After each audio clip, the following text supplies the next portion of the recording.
عجينة البيتزا طالعة معانا هشة وجميلة وحاجة في منتهى الجمال. شايفين ما شاء الله؟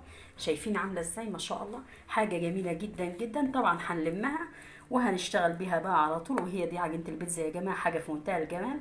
تعالوا بينا على الفيديو. على الحبيب مصطفى عليه افضل الصلاه والسلام. اهلا وسهلا بحضراتكم. تعالوا النهارده شوفوا معانا عجينه البيتزا بطريقه سهله ومقادير سهله جدا. زي ما انتم شايفين الدقيق ده معانا حوالي 600 جرام دقيق، ودي معانا خميره فوريه اهو عشان ما حدش يبدا اعلان ليها، ده باكو كامل من الخميره الفوريه. وهنجيب معانا كمان دي معلقه ملح ممسوحه،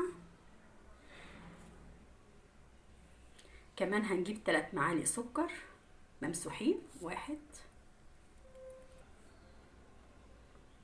دي تاني معلقة اهو،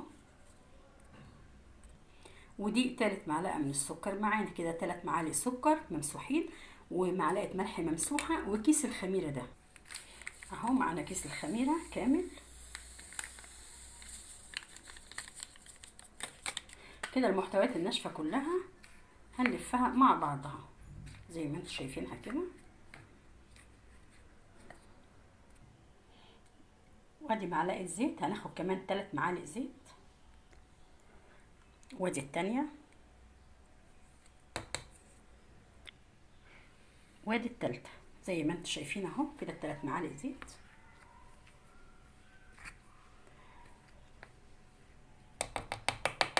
يبقى كده حطينا 3 معالق، حطينا كميه دي 600 جرام، 3 معالق سكر، 3 معالق زيت، معلقه ملح ممسوحه.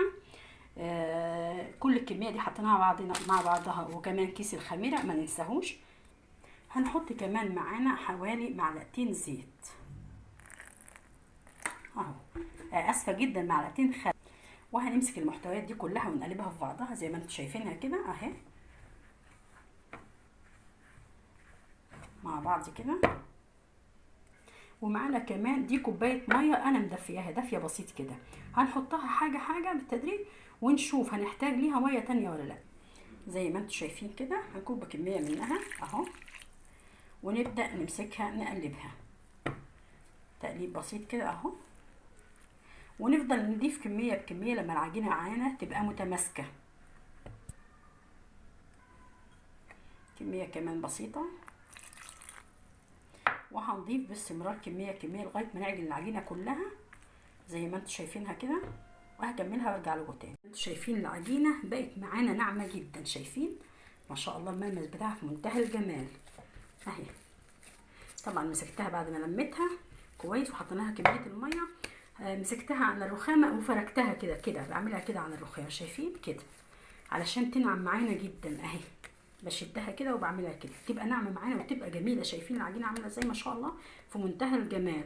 وهنحطها بقى في الطبق، هنجيب الطبق ونحط فيه شويه زيت اهو، كميه بسيطه من الزيت خالص اهو كده، ونمسكها في الطبق كده اهو.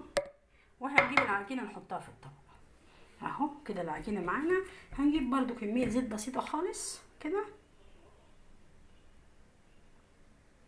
بس كده، ونمسكها على العجينه كده.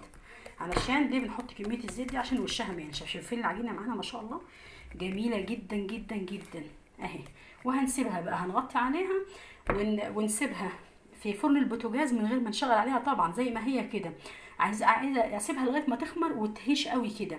انت مستعجله وعايزه تعمليها بسرعه، هاتي حله ميه على البوتاجاز وسخنيها قوي، خليها تغلي ودخليها جنبها في الفرن، واقفلي الفرن جنبها كده جنب الطبق ده، نحطها جنبها. البخار بتاعها بيخلي الفرن يصهد فبتخمر بسرعه جدا، 10 دقايق وتلاقيها خمرانه.